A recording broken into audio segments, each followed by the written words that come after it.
ನಾಯಿಗೆ ಸೀಮಂತ ಕಾರ್ಯ ಮಾಡಿದ ದಸರಿಘಟ್ಟ ಗ್ರಾಮಸ್ಥರು. ತಿಪಟೂರು ತಾಲೂಕು ದಸರಿಘಟ್ಟದ ಗ್ರಾಮದ ಯುವಕರು ಕೆಲವು ದಿನಗಳ ಹಿಂದೆ ಸಿಕ್ಕಂತ ಹೆಣ್ಣು ನಾಯಿ ಮರಿಗೆ ಇಂದು ಸೀಮಂತ ಕಾರ್ಯ ನೆರವೇರಿಸಿದ ಘಟನೆ ನಡೆದಿದ್ದು, ಸಾಮಾಜಿಕ ಜಾಲತಾಣಗಳಲ್ಲಿ ಈ ವಿಡಿಯೋ ಭಾರಿ ವೈರಲ್ ಆಗಿರುವ ಘಟನೆ ನಡೆದಿದೆ. ಪ್ರವೀಣ್ ಎಂಬಾತನ ವ್ಯಕ್ತಿಗೆ ಕಳೆದ 2 ತಿಂಗಳ ಹಿಂದೆ ಈ ನಾಯಿ ಸಿಕ್ಕಿದ್ದು, ಈಗ ಈ ನಾಯಿ ಗರ್ಭಿಣಿಯಾಗಿದ್ದು, ಇದಕ್ಕೆ ಊರಿನ ಗ್ರಾಮಸ್ಥರು ಸೀಮಂತ ಕಾರ್ಯವನ್ನು ನೆರವೇರಿಸಿದ್ದಾರೆ. ಕಾರ್ಯಕ್ರಮದಲ್ಲಿ ಬಂದಂತಹ ಗ್ರಾಮಸ್ಥರಿಗೆ 50 ಕೆಜಿ ಬಿರಿಯಾನಿ ಊಟ ವಿತರಣೆ ಮಾಡಿದ್ದಾರೆ.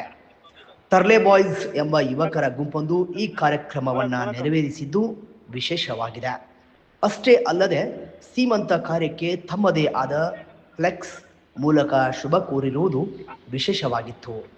ನಾಯಿಯ ಭಾವಚಿತ್ರ ಹಾಗೂ ಶುಭ ಕೋರುವವರ ಚಿತ್ರಗಳು ಕೂಡ ಫ್ಲೆಕ್ಸ್ನಲ್ಲಿರುವುದು ನೋಡಬಹುದಾಗಿದೆ.